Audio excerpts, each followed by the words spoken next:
జ్ఞాపకం చేసుకున్నాం. మూడోదిగా ఏలియాను మనము జ్ఞాపకం చేసుకోబోతూ ఉన్నాం.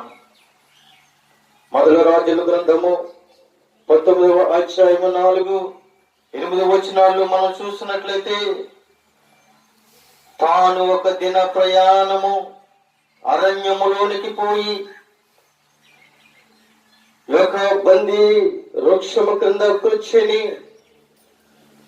మరణాపేక్ష గలవాడై, యెహోవా, నా పితరుల కంటే నేను ఎక్కువ వాడను కాను, ఇంత మట్టుకు చాలు, నా ప్రాణము తీసుకును అని ప్రార్థన చేస్తాడు.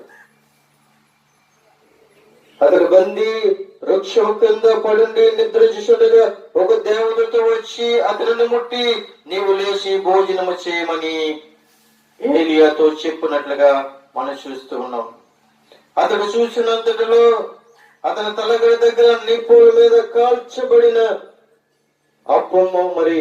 అప్పమును నీలి గుడ్డియో కనబడ్డది. అతడు భోజనము చేసి తిరిగి పరుండెను. అయితే యెహోవా దూత రెండవ మారు వచ్చి అతనిని ముట్టి, ఈ శక్తికి మించిన ప్రయాణం నిషిద్ధమై ఉన్నది, నీవు లేచి భోజనమును చేయమని చెప్పినప్పుడు అతడు లేచి భోజనము చేసి ఆ భోజనము బలము చేత 40 రాత్రులు ప్రయాణము చేసి దేవుని పర్వతములను పేరు పెట్టబడిన హోరేబుకు వచ్చినట్లుగా మనం చూస్తూ ఉన్నాం.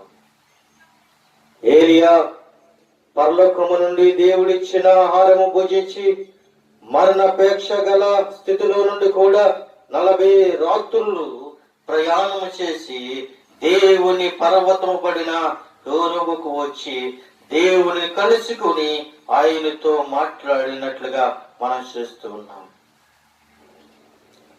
ఎంత గొప్ప దేవుడు మన దేవుడు. నువ్వు ఆకలితో ఉన్నావని, నువ్వు దాహంతో ఉన్నావని దేవుడికి తెలుసు. ప్రియమైన దేవునికి బిడ్డలారా,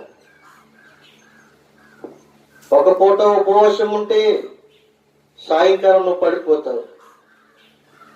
సాయంకాలం ఉపవాసం ఉంటే ఉదయాన్నే నువ్వు లేగలేవు. 10 మందికి 10 రకాలుగా చెప్తూ, ఎడమ నీరసంగా ఉన్నావేంటి, ముఖము వికారంగా ఉన్నావేంటి అంటే, రాత్రి ఉపవాసం ఉన్నానండి, రాత్రంతా మనం ఉపవాసం ఉన్నాను అని చెప్తా. మా ఉదయాన్నే నువ్వు అలా ముఖంలో ఎలా ఉందండి అని అడిగితే, శ్రమ దినాలు కాదండి, ఉపవాసం అలాగే ఉండాలి.